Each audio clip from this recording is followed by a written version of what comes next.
ఘట్టమనేని శివరామకృష్ణ. అభిమానులు ఈయన్ని ముద్దుగా సూపర్ స్టార్ అని పిలుచుకుంటారు. ఈయన టాలీవుడ్లో సాహసాలకు మారుపేరు. ఇది అందరికీ తెలిసిన విషయమే. ప్రతి సినిమాకి ముందు తన నిర్మాతల బాగోగులు చూసుకునే ఏకైక హీరో కృష్ణ. ప్రతి హీరోకి కెరీర్లో ఇబ్బందికర పరిస్థితి ఏదో ఒక సందర్భంలో ఎదురవుతుంది. మన కృష్ణగారికి కూడా అలాంటి పరిస్థితి ఎదురైంది. ఈయన నటించిన సంచలన చిత్రం అల్లూరి సీతారామరాజు. ఇది చాలా వివాదాల మధ్య తెరకెక్కింది.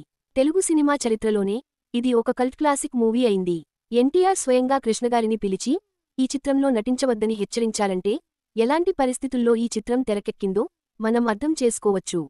అయినా ఆయన ఆగలేదు. ఈ మూవీ వల్ల ఎన్టీఆర్, కృష్ణల మధ్య మనస్పర్ధలు ఏర్పడ్డాయని చెప్తారు. ఏమైతేనేం అల్లూరి సీతారామరాజు విడుదలై ఇండస్ట్రీ హిట్ అయింది. మనకి తెలియని ఇంకో విషయమేంటంటే అప్పటి ప్రముఖ నిర్మాత, విజయవాహిని స్టూడియోస్ అధినేత చక్రపాణి గారు కృష్ణ నటించిన అల్లూరి సీతారామరాజు చిత్రం గురించి తెలుసుకున్నారట. కృష్ణని అడిగి ప్రింట్ తెప్పించుకుని చూశారట. ఆయన సినిమా మొత్తాన్ని ఒకేసారి చూడలేదట. రోజుకు 5 రీళ్ల చొప్పున చూసేవారట. సినిమా మొత్తం చూశాక స్టూడియోకి వచ్చి నాకు ఒకసారి కనిపించు అని అడిగారట. దీనితో కృష్ణ చక్రపాణి వద్దకి వెళ్లారు. ఇప్పుడు నువ్వు ఎన్ని సినిమాల్లో నటిస్తున్నావు అని అడిగారట. 7-8 చిత్రాల్లో నటిస్తున్నాను అని కృష్ణ చెప్పారట. వెంటనే చక్రపాణి రియాక్ట్ అవుతూ నీతో సినిమా చేసే నిర్మాతల పని అయిపోయినట్లే అని అన్నారట. కృష్ణ నటించే సినిమాల జాతకం ముందే చెప్పేశారు.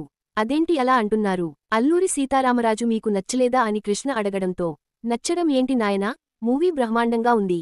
అంతటి గొప్ప చిత్రంలో ఆడియన్స్ నిన్ను చూశాక నువ్వు ఎలాంటి చిత్రం చేసినా వాళ్లకి అంతగా నచ్చదు. కాబట్టి తదుపరి చిత్రాల విషయంలో జాగ్రత్తగా ఉండు అని హెచ్చరించారట. అల్లూరి సీతారామరాజు తర్వాత కృష్ణ నటించిన 14 చిత్రాలు వరుసగా డిజాస్టర్ అయ్యాయట.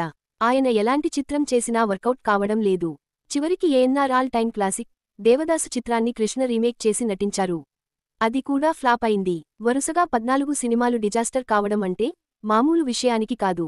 మరొక హీరో అయి ఉంటే కెరీర్ క్లోజ్ అయ్యేది. కానీ కృష్ణ నిలబడగలిగారు. పాడి పంటలు చిత్రంతో బౌన్స్ బ్యాక్ అయ్యారు.